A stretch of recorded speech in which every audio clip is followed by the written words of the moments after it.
Okay, now that we've got the device and the camera connected, we're going to turn the device on and get the camera to connect with the tablet.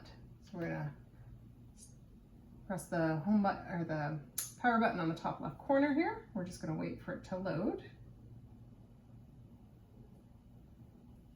And we're just gonna swipe up on the screen, and it's gonna ask us for that 4-digit PIN that was in the box.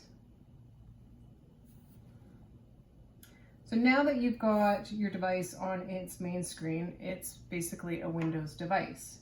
We're gonna go and make sure this will talk to this. So we're going to go into this app here, which is called Eye Track Settings, and we're gonna double tap.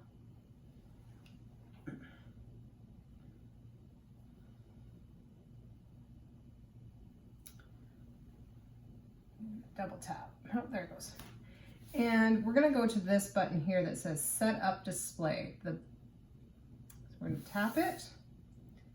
And you're going to see these two arrows are going to point down to these two little tiny white lines. You might not see them on the camera, but you'll see them when you tilt the device a little bit. And what we need to do is we need to make sure that the arrows match up with those lines. So to get them to move, you're just going to tap on it and drag it around until it lines up with those two little lines. There we go. Now we're going to hit done. And now we're going to look at calibrating. Calibrating can be done in very different ways, and this is where you're going to want your AAC SLP to help you. But you're going to go into calibrate. Yes, you're going to calibrate.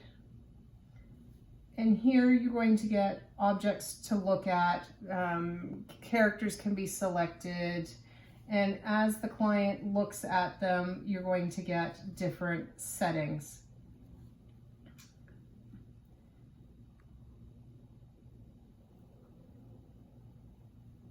And it can be set so they only have to look at a couple of viewpoints versus this many. I think this is going to be 9. But you could do 6 or 4, whatever's appropriate for your client or your child.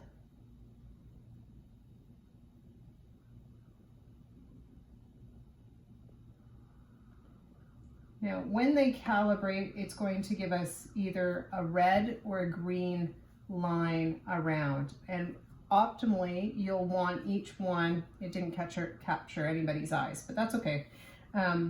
When you see green, green is good, red is bad. You can always calibrate just one. You can, what's called improving each gaze point.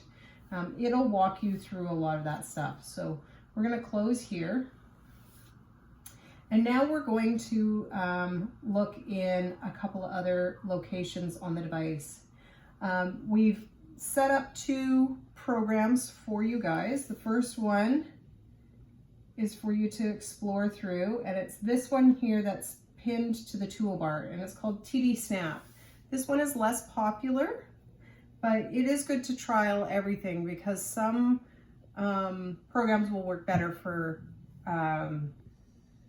some people rather than others.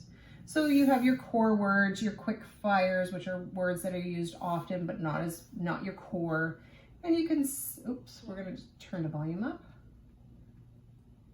Oh, I'm turning it down, sorry. And we're just gonna do like more. And this is a good program to take a look through. You can, if it's got little arrows, it'll take you to another page set and so forth. Take a look through this one. I'm not as familiar with TD Snap, but I'll walk you through Grid, which is much more popular with our Rett syndrome clients. We're going to go into Grid now.